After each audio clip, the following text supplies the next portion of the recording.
Okay, this is a really good tip. This is a new tip I figured out for getting over social anxiety. So if you followed my channel for a long time, I used to always give an exercise out for people with social anxiety, and that exercise was, just to practice saying hello to people, have a nice day, and then leave the conversation. So you're basically not staying in the conversation long because obviously your anxiety is too extreme. So you're just practicing breaking the ice, just dipping your toe a little bit into the anxiety so you can gain some kind of confidence, momentum, some relaxation.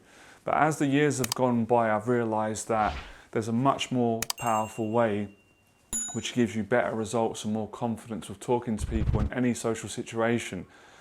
And the tip is actually kind of the reverse to that first exercise, and it's actually staying in conversations in social situations for a little bit longer.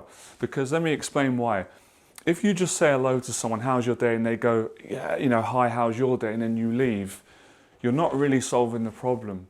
Because as soon as you're feeling some kind of anxiety, stress, awkwardness, you're leaving the conversation. So basically you're kind of teaching yourself to quit when things get difficult emotionally, where with this more improved technique that I'm giving you today, this exercise, you're teaching yourself to stay in social situations and work through the awkwardness, the anxiety, the stress. And what you'll find is when you practice this, obviously you've got to get uncomfortable to get comfortable. You've got to go through some emotional suffering to get to the point of happiness, confidence, and feeling that relaxation and that lightness when you're talking to people. You'll find that there are certain social situations that all of us have to kind of go into on a daily basis. I'll give you an example. Most of us have to go into our local Tesco's, or we have to go into a shop most of the time on a daily basis, or you have to buy your ticket on the underground. Or, there's some situation where you have to speak to someone. It might not be long, but it's kind of a repeated social situation. So you can actually monitor your improvement by how you feel in those repeated everyday social situations by testing how you feel. And one of the easiest ways to do that is by seeing how long you can stay in there and have a conversation. So basically, to reiterate what I'm saying and to summarize it, it's much better to have a longer extended conversation with someone than it is to have a shorter conversation and leave the conversation in order to protect yourself and avoid social awkwardness, anxiety. And if you do that over time, you notice that you grow, you get more confident, and you become less socially anxious. So I'll give you another example so it really sticks in your head. If you've got anxiety with speaking in front of the camera, like I'm doing now, I'm making a video, if you used to jump in front of the camera and say, hi, nice to meet you, my name's James, and then bye and then leave, that's not going to be as effective as you staying and saying, hi, nice to meet you, my name's James, I'm passionate about talking about confidence, anxiety. If you stay a little bit longer and you speak more, you're going to improve much quicker, if that makes sense. And I think a lot of people, I know I used to make this mistake, who have got social anxiety or get nervous or anxious when they're talking to new people in social situations, they end conversations prematurely. They don't really want to end them, but when they feel the anxiety get triggered, they quickly leave the conversation. And then later on down the line, they wonder why they're getting depressed, down, lonely and frustrated, and they wonder why their social anxiety isn't improving and they're not getting better at communicating with people and the social skills are not getting better. And it's because they are exiting social situations, conversations with people prematurely, and they're not allowing themselves to improve. And what comes into this is all of us, most of us, we don't like rejection. We don't like any type of feeling that makes us feel rejected. So it's not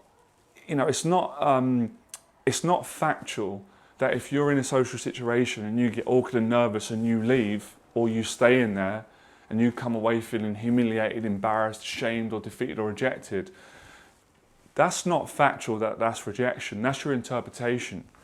That's your interpretation of your self-worth or how you feel you did in a social situation, where the other person is not even thinking that. So I had to bring that into the equation because these things all connect. You know, if you feel that, you know, anxiety makes you feel rejected, then running away from it from the rest of your life is not going to eventually enable you to fail your way to success. So you'll start feeling successful, victorious in your social interactions if you apply the technique and the exercise that I'm giving you today, which is very simple, but it takes some courage and it takes some inner strength, and take your time with it. So I'll reiterate that once again before we end this video. By the way, if you're getting a lot of confidence, motivation and value, don't forget to hit that subscribe button.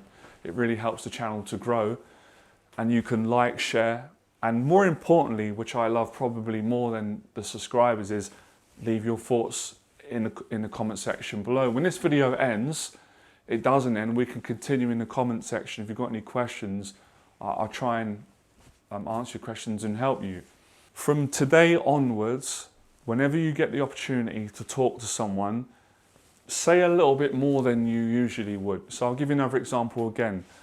If you're very shy and introverted, like I used to be, you might go into a shop and you might buy some milk and bread and your groceries, and you know, the person might say yes please, and you might just go, can I get that please? And then they go, you know, it's £9, you know, put your debit card or pay in cash. You pay and you just go thank you and you walk off. Now you can improve on that by saying, how's your day, you know, sir or madam, whoever you're talking to. You know, you can add a little bit of small talk in there, so you're staying in the conversation longer. Not only are you just fixating your body and being present more longer, but you're speaking more. Because that's another thing that's important with getting over social anxiety and improving your confidence with people. It's not just staying in social situations longer, which it is, and listening to what the person is saying. It's also you putting your input in, and speaking a little bit more. And you'll be surprised how much more extroverted confidence that's in you that perhaps you never knew was there, because you've never gone beyond that point of reference, i.e. you've always exited conversations when it's got awkward, or you felt nervous, or you felt some anxiety coming, or you felt yourself stuttering or blushing, or whatever your personal symptoms are. They can be different to each and every individual, but pretty much right across the board, everyone gets the anxiety. So don't leave conversations when you get triggered, because you may escape that feeling now in the short run, but you'll have it for the rest of your life, and we don't want that. So becoming fearless is not feeling fear, it's feeling fear, but it's learning how to stay in the fear, fight through it, communicate, and get to where you want to get to. And I promise you, this one simple exercise can transform your life. It can be the difference between you finding your ideal partner, making a new best friend, having a better relationship with your family, being more confident in front of the camera, being better in a job interview, being better at university. It goes right across the board. It's endless to how much more better you can be socially, how much more confidence, and how you can lessen and conquer your social anxiety. So we'll wrap it up. That's all of it. I just wanted to really explain it. So I really want you to understand the value of what you're gonna gain, because most people won't put themselves through any challenging, difficult situation if they're not certain that they're going to gain something valuable out of that experience. And you are going to gain something. You're going to grow, and you're going to gain confidence, and that confidence is going to open up new windows in your life, new opportunities where you didn't have before, or you weren't aware. So it's going to make you more self-aware. It will wake you up more. It really will, and you'll be a different person in a couple of weeks from now, months and years, through practicing this. And be patient with it. You're going to fail at it, everybody does, but if you stick at it, as Les Brown says, and I'll paraphrase, failure equals success, all right? We'll end it on that. Become fearless.